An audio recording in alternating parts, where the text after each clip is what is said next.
Hello मेरे प्यारे दोस्तों, आइए आज आप लोगों के समक्ष फिर से एक बार स्वागत है आप सभी को अपने यूट्यूब चैनल एक कुमार ऑनलाइन प्लेटफॉर्म पर। मेरे प्यारे दोस्तों, आइए आज आप लोगों के समक्ष हम स्टार्ट करने वाले हैं relations between drift velocity and current density, यानी अनुगमन वेग तथा धारा घनत्व में आपस में संबंध क्या होता है और एक दूसरे का में संबंध हम लोग कैसे क्रिएट करते हैं, इन सारी बातों पर हम लोग आज विचार करेंगे। लेकिन इससे पहले मेरे प्यारे दोस्तों, जितने भी लोग मेरे YouTube चैनल को देख रहे हैं तो इस वीडियो को देखने के बाद अधिक से अधिक शेयर कीजिएगा और मेरे YouTube चैनल को एक बार सब्सक्राइब भी कीजिएगा। चलिए दोस्तों, यहाँ पर स्टार्ट करते हैं। आज के लेक्चर्स रहेगा आपका अनुगमन वेग तथा धारा घनत्व के बीच संबंध, यानी relation between drift velocity and current density. इसके बारे में हम लोग स्टडी करने वाले हैं। तो देखिए दोस्तों, सबसे पहले यहाँ पर हेडिंग डाल देते हैं। क्या पढ़ने वाले हैं? अनुगमन वेग,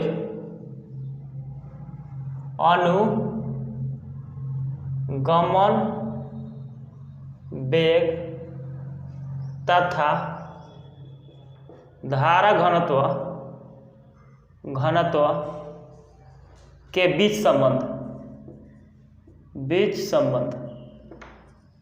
क्या देखने वाले हैं? अनुगमन वेग तथा धारा घनत्व के बीच संबंध, यानी रिलेशंस कैसे क्रिएट करते हैं। लेकिन अगले लेक्चर्स में हम लोग अनुगमन वेग के बारे में भी पढ़ चुके थे और धारा घनत्व के बारे में भी पढ़ चुके थे। लेकिन आज का लेक्चर्स जो होगा यह बोर्ड एग्जाम में 5 मार्क्स में बहुत बार यह बोर्ड एग्जाम में रिप्रेजेंस भी कर चुका है और यह पूछता है कि रिलेशंस क्या होता है। तो यह आज के लेक्चर्स में हम रिलेशंस को कैसे क्रिएट करते हैं यहाँ पर जब सब समझेंगे। हम अनुगमन वेग भी पढ़े थे और धारा घनत्व भी पढ़े थे। तो अनुगमन वेग में क्या होता है दोस्तों, सबसे पहले यहाँ पर कोई एक चालक तार लिया करते थे। ये मान लेते हैं क्या है बाबू, कोई चालक तार है, कोई चालक तार है और हम जानते हैं कि कोई भी चालक तार होता है, इस चालक तार के अंदर बहुत सारे फ्री इलेक्ट्रॉन्स होते हैं। क्या होते हैं? ये फ्री इलेक्ट्रॉन्स होते हैं, कुछ ऐसे बहुत सारे फ्री इलेक्ट्रॉन्स होते हैं। क्या होते हैं? फ्री इलेक्ट्रॉन्स होते हैं। यह free electrons randomly zigzag motion में चारों दिशाओं में रोटेट करते रहते हैं। जिग-जैग मोशन के मतलब होता है टेढ़ा मेढ़ा गति। क्या होता है? टेढ़ा मेढ़ा गति। और यहाँ पर एक कोई चालक तार है। क्या है? कोई चालक तार, चालक तार। तो दुनिया में कोई भी चालक तार होता है, इसका एक्चुअल में एक लंबाई होता है और यहाँ से लेके यहाँ तक कुछ ना कुछ लंबाई होगा। तो मान लेते हैं क्या लंबाई होगा? एल। क्या होगा? एल होगा। क्या लंबाई होगा? एल होगा। अब देखिए यहाँ पर, अब इस चालक तार को किसी बैटरी के सहारे हम जोड़ देते हैं, किसी बैटरी के सहारे हम जोड़ देते हैं। तो बैटरी में बाबू 2 टर्मिनल होता है। कितना टर्मिनल होता है? 2 टर्मिनल होता है। एक होता है प्लस टर्मिनल और दूसरा होता है माइनस टर्मिनल, यानी निगेटिव टर्मिनल, और दूसरा होता है पॉजिटिव टर्मिनल। जैसे मान लेते हैं कोई बैटरी है, गोला टाइप का होता है, ब्लैंक टाइप का है, बैटरी है। तो बैटरी है तो ए वाला जो निगेटिव टर्मिनल होता है और ए वाला जो होता है क्या? पॉजिटिव टर्मिनल, जिसमें नीडल निकला रहता है। अब देखिए यहाँ पर एक कौन सा टर्मिनल हो गया? Positive terminal. एक कौन सा टर्मिनल हो गया? Negative terminal. एक क्या है? V वोल्ट की बैटरी है, V वोल्ट की बैटरी।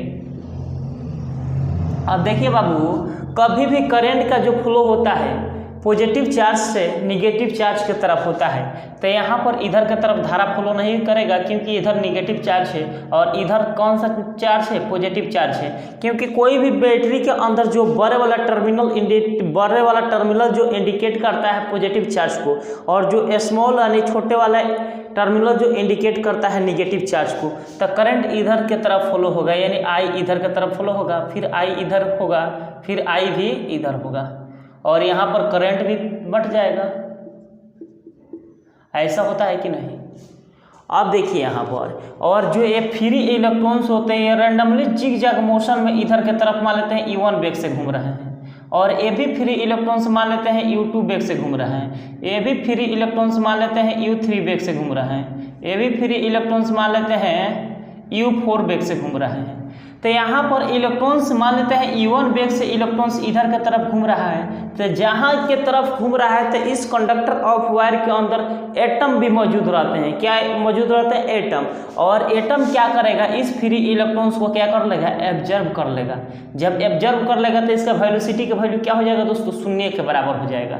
जैसे ये भी फ्री इलेक्ट्रॉन्स है और यह free electron randomly zigzag motion में घूम रहे हैं, इधर की तरफ जा रहे हैं, तो इधर यहाँ पर एक एटम बैठा रहता है और एटम इस फ्री इलेक्ट्रॉन्स को अपने अंदर एब्जर्व कर लेता है। जब एब्जर्व कर लेता है तो वेलोसिटी का वैल्यू किसके बराबर हो जाता है, शून्य के बराबर होता है। तो देखिए यहाँ पर U1 plus U2 plus U3 और प्लस यहाँ पर U4 बराबर कितना हो जाएगा, शून्य। यानी सभी का वेलोसिटी के मान किसके बराबर हो जाएगा दोस्तों, शून्य के बराबर हो जाएगा। अब यहाँ तक तो आप लोग समझ लिए। अब यहाँ पे कोई भी चालक तार लेंगे तो इसका एरिया भी होता होगा। क्या होता हैगा, एरिया। तो यहाँ पर क्या लिखेंगे, ए। और यहाँ पर जो इलेक्ट्रॉन्स होते हैं ये फ्री होते हैं, तो इसको हम लोग लिख सकते हैं फ्री इलेक्ट्रॉन्स। क्या लिख सकते हैं, फ्री इलेक्ट्रॉन्स, फ्री इलेक्ट्रॉन्स। अब यह free electrons randomly zigzag motion में चारों दिशाओं में रोटेट करते रहते हैं। अब देखिए यहाँ पर कौन क्या है, यहाँ पर समझने वाले हैं। यहाँ पर चूंकि हम जानते हैं कि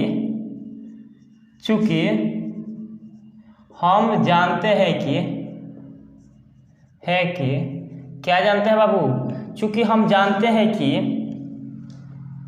यहाँ पे एल क्या होता है बाबू, चालक तार की लंबाई होता है। चालक तार की लंबाई एल जो होता है यह चालक तार की क्या होता है बाबू, लंबाई होता है।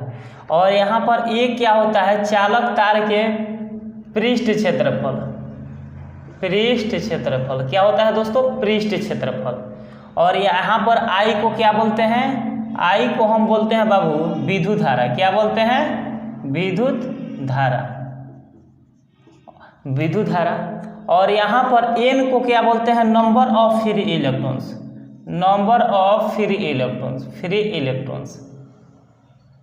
इलेक्ट्रॉन्स। और एन डैश को हम लोग क्या बोलते हैं बाबू, number of free electron in charge, number of free electrons in charge. लेकिन एक फार्मूला हम लोग जानते होंगे बाबू इलेक्ट्रोस्टैटिक्स में, जब electric charge and electric field जब हम पढ़ाए थे तो एक टॉपिक्स के बारे में हम लोग स्टडी किए थे, चार्ज इज क्वांटिजेशंस, यानी आवेश के क्वांटिनीकरण में हम बताए थे Q बराबर क्या होता है बाबू, Q बराबर यहाँ पर फॉर्मूला बताए थे एन होता है। क्या होता है, एन।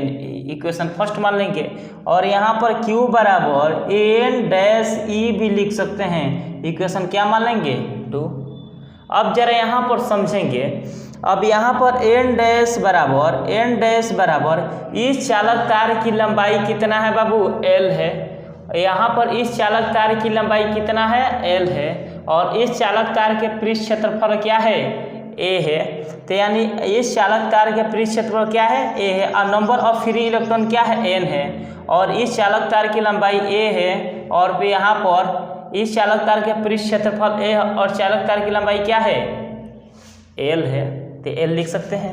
अब यहाँ पर कुछ नहीं तो क्या मानते हैं बाबू, 1 मानते हैं। क्रॉस मल्टीप्लिकेशन करेंगे, देखिए सॉरी यहाँ पर इसको एन डैश मान लेते हैं। क्रॉस मल्टीप्लिकेशन करेंगे तो एन डैश बराबर क्या हो जाएगा, यहाँ पर NaL क्या हो जाएगा, NaL इतना हो जाएगा।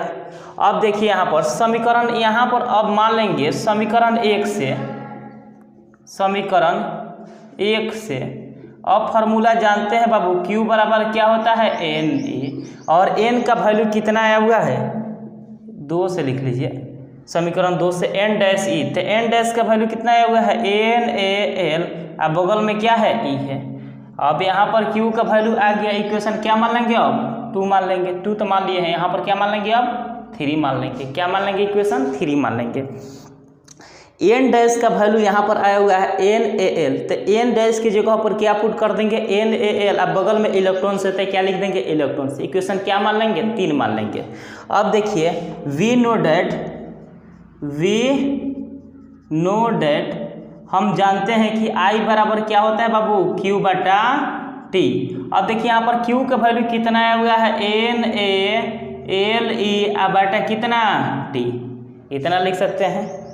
बिल्कुल आसानी पूर्वक से इतना लिख सकते हैं। अब देखिए यहाँ पर इसके कुछ रिस्पेक्ट में लिख देते हैं NA और E, अब बगल में L, अब बटा यहाँ पर क्या लिख सकते हैं T, और L/T क्या होता है बाबू, L/T होता है, यह आपका जो L/T होता है यह क्या होता है, अनुगमन वेग होता है, यानी ड्रिफ्ट वेलोसिटी होता है।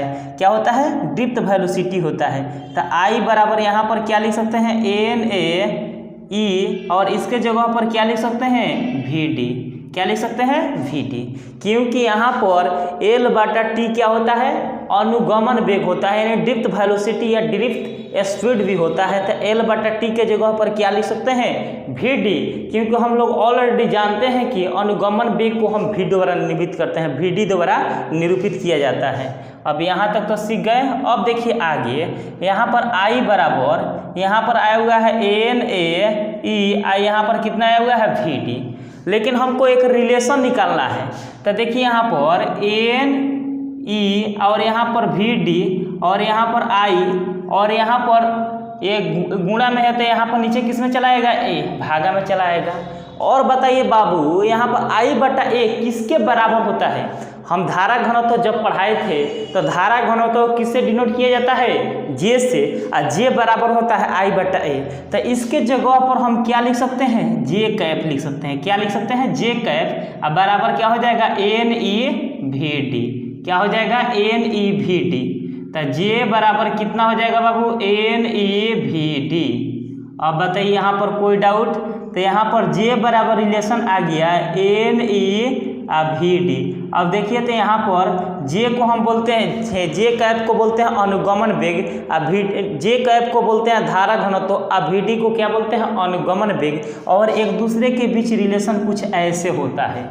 और मेरे प्यारे दोस्तों बताइए यहाँ तक आप लोगों को कोई प्रकार की डाउट, आज के लिए इतना ही रहने देते हैं दोस्तों, नेक्स्ट क्लास में कहीं नहीं जाइएगा, और इस पर बेस्ड बहुत सारे न्यूमेरिकल क्वेश्चंस के भी बारे में हम लोग डिस्कस करने वाले हैं। आज के लिए इतना ही दोस्तों, थैंक यू सो मच। और इसमें एक और वर्ड आता है बाबू, इसमें जब इलेक्ट्रॉन्स चारों दिशाओं में जैसे ही करंट देते हैं कंडक्टर ऑफ वायर के अंदर, तो इलेक्ट्रॉन्स चारों दिशाओं में रोटेट करते हैं, यानी घूमते रहते हैं, वो भी जिग जैग मोशन के साथ। तो जब भी इलेक्ट्रॉन्स एक दूसरे को टकरा जाते हैं, यानी टक्कर हो जाता है, और उसी टक्कर को हम रिलैक्सेशन टाइम भी बोलते हैं। क्या बोलते हैं, जैसे यहाँ पर इलेक्ट्रॉन्स घूमते घूमते क्या हुआ, इसमें इलेक्ट्रॉन्स में टकरा गए, तो टकराने के समय को हम क्या बोलते हैं रिलैक्सेशन टाइम, रिलैक्सेशन टाइम। क्या बोलते हैं बाबू, रिलैक्सेशन टाइम। और यहाँ से लेके यहाँ तक की दूरी को हम बोलते हैं माध्यम दूरी। क्या बोलते हैं, माध्यम पथ की दूरी, यानी मीडियम डिस्टेंस, मीडियम डिस्टेंस, यानी मीडियम माध्यम वर्ग की पथ की दूरी। देखिए यहाँ पर जब इलेक्ट्रॉन्स कंडक्टर ऑफ वायर में मौजूद होते हैं, तो उसके चलते यहाँ पर करंट देने के बाद इलेक्ट्रॉन्स चारों दिशाओं में जिग-जैग मोशन के साथ रोटेट करने लगते हैं, यानी घूमने लगते हैं। और घूमते घूमते जब इलेक्ट्रॉन्स और इलेक्ट्रॉन्स में टक्कर हो जाता है, और उसी टक्कर को हम लोग बोलते हैं रिलैक्सेशन टाइम, और हिंदी में हम बोलते हैं श्रृंति काल। क्या बोलते हैं, श्रृंति काल। और श्रृंति काल को हम टाउ द्वारा निरूपित करते हैं। किससे निरूपित किया जाता है, टाउ द्वारा। और यहाँ से लेके यहाँ तक की जो दूरी को हम बोलते हैं माध्यम पथ की दूरी। क्या बोलते हैं, माध्यम पथ की दूरी। तो आप लोग लिख लीजिएगा बाबू, श्रृंति काल किसको बोलते हैं, दो क्रमगत इलेक्ट्रॉनों के टक्कर के बीच कुछ समय लगता है, और उसी समय को हम बोलते हैं श्रृंति काल। लिख सकते हैं, बिल्कुल लिख सकते हैं। और यहाँ पर माध्यम पथ की दूरी क्या होता है, इस तरह लिख सकते हैं, यदि किसी दो इलेक्ट्रॉनों को मध्य के बीच की दूरी को हम बोलते हैं माध्यम पथ की दूरी। ये सभी लिख लीजिएगा, छोटे छोटे कुछ पॉइंट हैं। और आज के लिए इतना ही रहने देते हैं दोस्तों। आज के लिए थैंक यू सो मच। और रिलेशन कितना आ गया, J बराबर यहाँ पर कितना आया बाबू, यहाँ पर NE और कितना आया हुआ है VD। यह 5 नंबर में बहुत बार बोर्ड एग्जाम में दोस्तों पूछ चुका है। आज के लिए इतना ही रहने देते हैं। Thank you so much.